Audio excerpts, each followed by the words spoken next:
Plants need water, like this peach tree. You might have noticed, if you water a plant, or on a day like today when it's raining, sometimes the water drains down into the soil really quickly, like right here.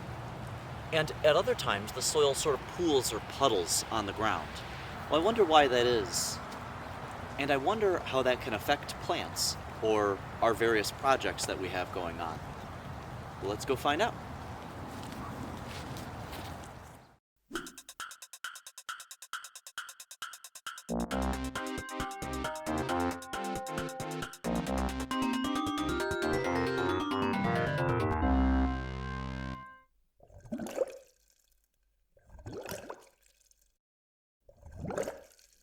Water and sediment interactions are among the most important surface processes in Earth science. They are responsible for erosion and deposition, the creation of sedimentary rocks, atmospheric chemistry, the chemistry of water, all kinds of things.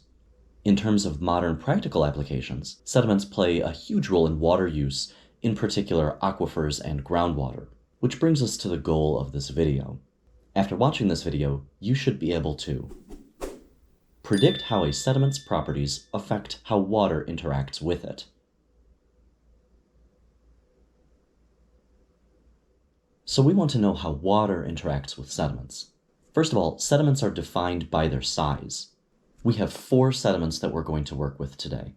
We have large gravel, small gravel, sand, and clay. Now there's more than just these 4 sediments. There's cobbles and boulders, which are really, really large. There's also silt, which is sort of intermediate between sand and clay. But these 4 sediments should be good enough for us to get the idea behind how water interacts with different sediments. So how does the size of the sediment influence how water interacts with it? To explore this, we'll start with a simple procedure to measure what's called the sediment's porosity. Let me show you what is meant by porosity. This beaker is full of 40 millimeters of gravel. Well, not quite full. Some of that volume is air. See those spaces in between the grains? Those are called pore spaces. Porosity is how the pore space compares to the actual volume of the grains of the sediment. We'll talk about why that's important later. Here I have a graduated cylinder with exactly 50 milliliters of water in it. I'm going to slowly pour the water into our beaker of sediment until it's actually level with that sediment, filling in all of those pore spaces. The amount of water that fills in those pore spaces divided by the volume occupied by the sediment gives us the porosity in the form of a percentage.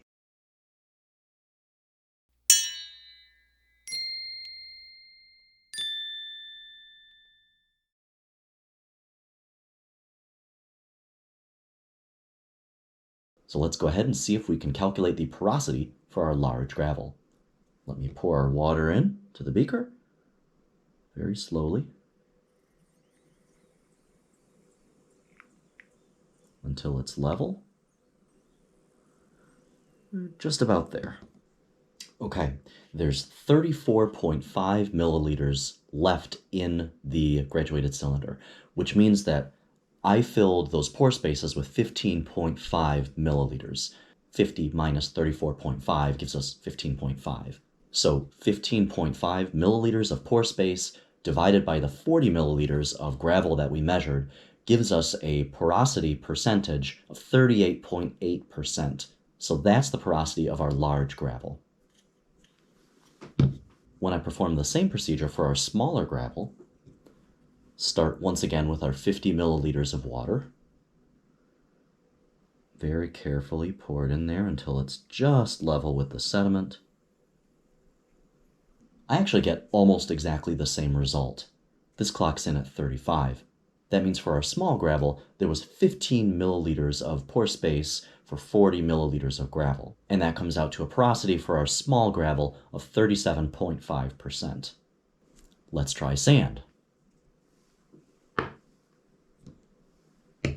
So once again, let's try the same procedure with sand. I've refilled my graduated cylinder to exactly 50 milliliters. Let's see how much pore space is in the sand. So I'm going to carefully pour my water into the sand.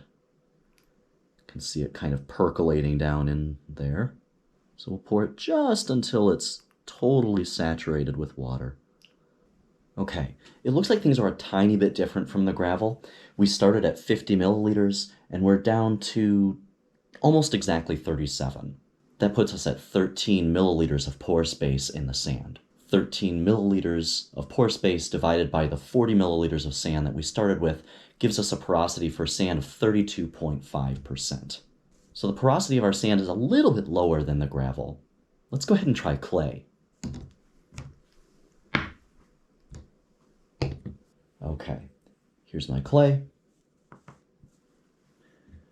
my 50 milliliters of water. Now the water is going to drain slowly through the clay, so this might take a little while. I might speed through in order to save us some time. But let me go ahead and start pouring our water, and we'll see what we end up with.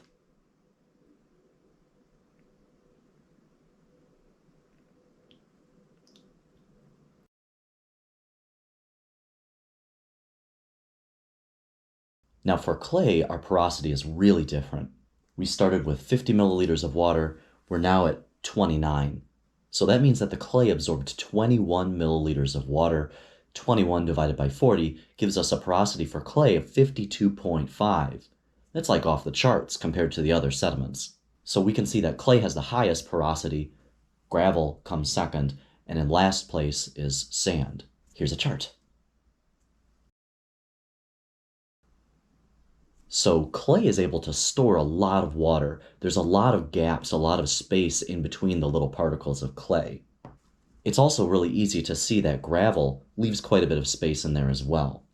But sand is just so tightly packed that there's not a lot of pore space in between the grains, so we can't fit a lot of water in there. It has a lower porosity than our other sediments. Let's do another procedure to measure a different property of sediments. This property is called permeability. Let me show you what permeability is. Basically, permeability is a measure of how quickly water travels through a sediment. Sometimes this process, water draining through a sediment, is called percolation. To determine a sediment's permeability, we're going to actually calculate the velocity of the water as it's passing through that sediment. And you might know that velocity equals distance traveled divided by the time it takes to travel that distance. Now I'm going to use the same 4 sediments that I used before: large gravel, small gravel, sand, and clay. And I'm going to use a special test tube here that has an open bottom. The bottom is open so that water can travel through the sediment and come out the bottom. So to calculate a sediment's permeability, we need to measure the height of our column of sediment and then pour water into it. We'll record how long it takes between pouring the water and water starting to drip through the bottom of our test tube. The height of the sediment column divided by the time it takes the water to start dripping through the bottom equals our permeability. It's just the velocity, it's how fast water is traveling through. We're going to measure the height of our column in centimeters, and we're going to record the time it takes water to pass through it in seconds. So our velocity will be measured in units of centimeters per second.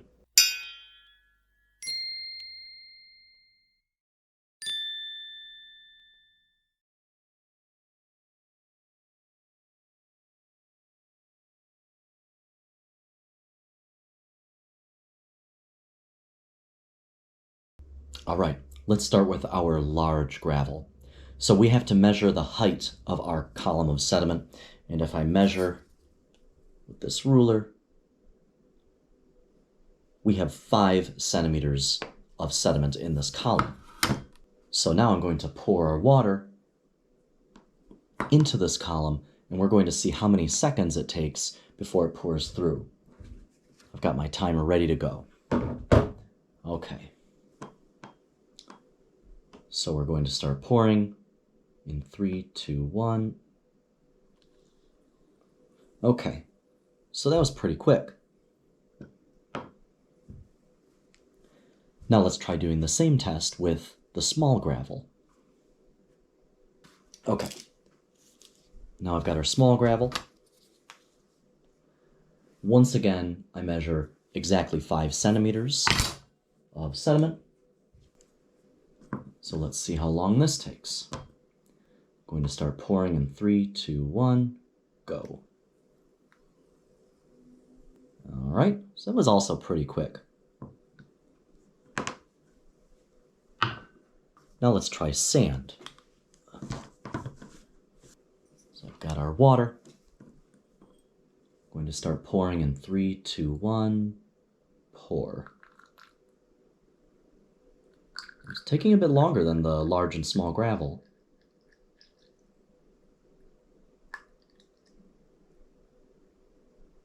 There it goes.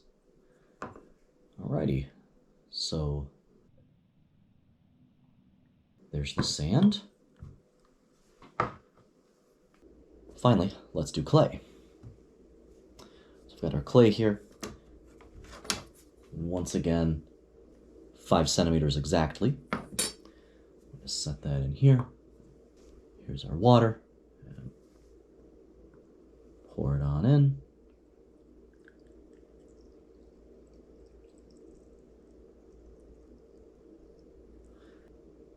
Oh boy, something tells me this is going to take a while, so let's step away and we'll see how long this takes. Alright, so water has just started dripping through the bottom of our clay column. To summarize the data for large gravel, small gravel, sand, and clay, here's a chart. So as you can see from this chart, gravel has a really high permeability. Water travels through it really quickly. Sand is a little bit lower, while clay's permeability is very low. It takes water a long time to travel even a short distance through clay. Okay, so now we are able to describe how water and sediments interact. Porosity is a measure of how much water can fit into the pore spaces of a sediment. It's really a measure of how much water can you store in a sediment, while permeability is a measure of how quickly water can drain through that sediment. But how are these traits important or useful to us? Let's take a look at that now. At the start of this video, I visited a fruit tree. That tree, like all plants, has growth requirements. It needs a certain amount of light, a certain amount of nutrients, and a certain amount of water. And sediments can make water a lot easier or a lot harder for a plant to obtain. If the tree is planted in sediments with a really low porosity, like sand, the sediment won't be able to hold much water for the plant to access. Even worse, if the sediment has a really high permeability, like gravel, the water drains away before the plant can even use it. Both of these situations are bad for pretty much any plant. An ideal sediment will have a high enough porosity so that it can meet the plant's water needs, but it will have a low enough permeability that the water doesn't drain away too fast. That way the plant has time to use it. On the other hand, a sediment with a really high porosity but a really low permeability, such as our clay, will flood. It soaks up a ton of water, but the water also has trouble draining away. That can kill a plant from flooding. Its roots basically can't breathe. In most cases, plants do best in a soil that is a mixture of sediments. If we mix the right amount of sand and clay, we get the right amount of both porosity and permeability. The clay's high porosity allows the soil to hang on to water, but the sand's higher permeability allows water to drain away before it can flood and kill the plant. This mix of clay and sand is called loam. Seed packets will often call for soil that has good drainage. Loam meets this requirement. The type of sediment you're working with can also have safety impacts.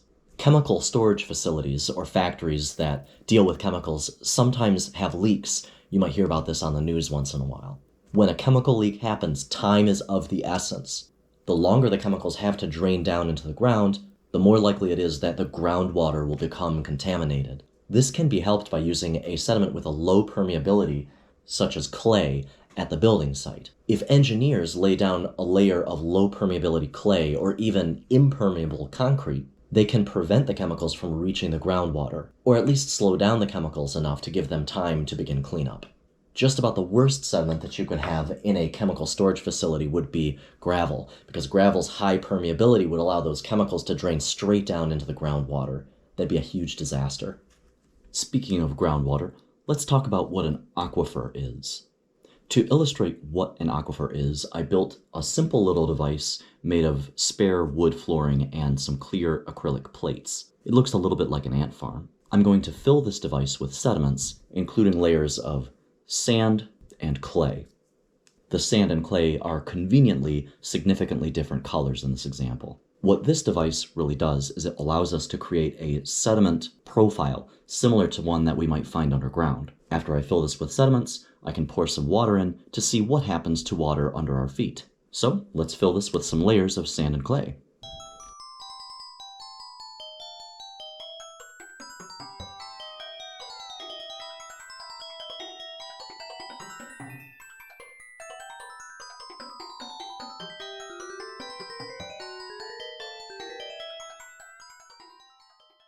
Alright, our device is ready to go. I have filled it with alternating layers of sand and clay.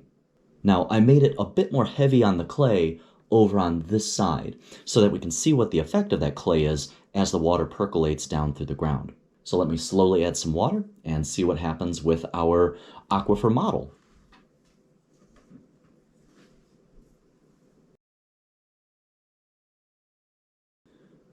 So you can see where the water is because it makes the sediments a little bit darker.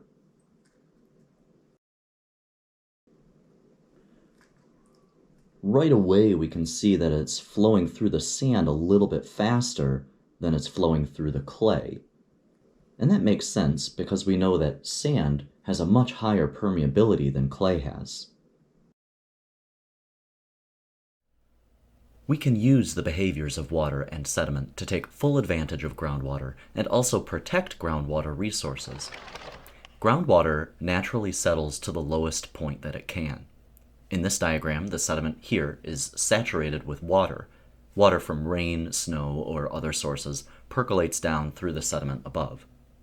This boundary between the saturated sediment below and the dry sediment above is called the water table. This area here is called an aquifer. It's the saturated area below the water table. If you want to get groundwater out of the aquifer, you need to drill a well. A well is a hole that's drilled into an aquifer. Usually a pipe is fitted into the hole and a pump dropped through the pipe, so it is submerged in the groundwater. The pump pushes water above ground. As long as the water table is above the depth of the pump in the well will draw water. If the water table drops below the well is now worthless. It can't pump any water. This has important implications for our use of water on this planet. In one way or another, you probably use groundwater every day. Bottled water is often pumped from a well that's supplied with groundwater. Water companies just put a fancy label on it. The water from your tap may also be from groundwater if you have a well. And very importantly, much of the water we use to irrigate crops comes from groundwater. But groundwater is not unlimited. When we pump groundwater up through a well, that is called withdrawal. It represents a removal of water from the aquifer. When water is added to the aquifer, that is called recharge. In a perfect world, withdrawal and recharge would occur at equal rates. That means that the water table would remain static. However, usually withdrawal and recharge are unequal. We withdraw a lot of water for irrigating crops, especially in the American Southwest where it's hot and arid. If we withdraw water faster than it's recharged through precipitation, the water table drops. As the water table drops, we have to drill deeper and more expensive wells to access the groundwater. The takeaway here is that if you withdraw water faster than the rate of recharge, the water table drops, which can ultimately make water more expensive. Recharge occurs slowly in areas where permeability is low. When we looked at the miniature aquifer model, remember how the water drained more slowly through the clay layers than the sand layers? Areas with high permeability sediments, such as sand or gravel, are likely to have higher potential rates of recharge. Areas with low permeability sediments, such as clay or impermeable rocks, will take much longer to recharge if they recharge at all.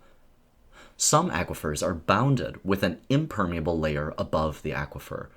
This is called a confined aquifer. The water in these kinds of aquifers can be trapped for millions of years. When we withdraw from a confined aquifer, recharge is 0 or close to zero, because the impermeable layer above doesn't allow any water to recharge the aquifer. Confined aquifers are particularly vulnerable to overexploitation for this reason. Many important aquifers, such as the Ogallala Aquifer beneath the American Midwest, have shrunk significantly over the past century. This is because withdrawal is so much greater than recharge. Such groundwater resources need to be protected so they can continue to serve local communities and irrigate farmland. Groundwater interacts with surface water. You might have noticed a river or stream flowing through an arid area or during a time when it hasn't rained in weeks. This is partly because surface water, such as streams, are able to draw water from an aquifer as long as the water table is near enough to the surface. In turn, rivers can also aid in recharging aquifers. This exchange between surface water and aquifers is called hyporheic flow. Hyporheic flow is the reason why lakes and rivers rarely dry out completely, even during times of extended drought. Let's review the goal of this video to see if you met it. After watching this video, you should be able to predict how a sediment's properties affect how water interacts with it. If you can't do that, go back and watch the parts of the video you didn't understand. Until next time, remember, you can learn anything.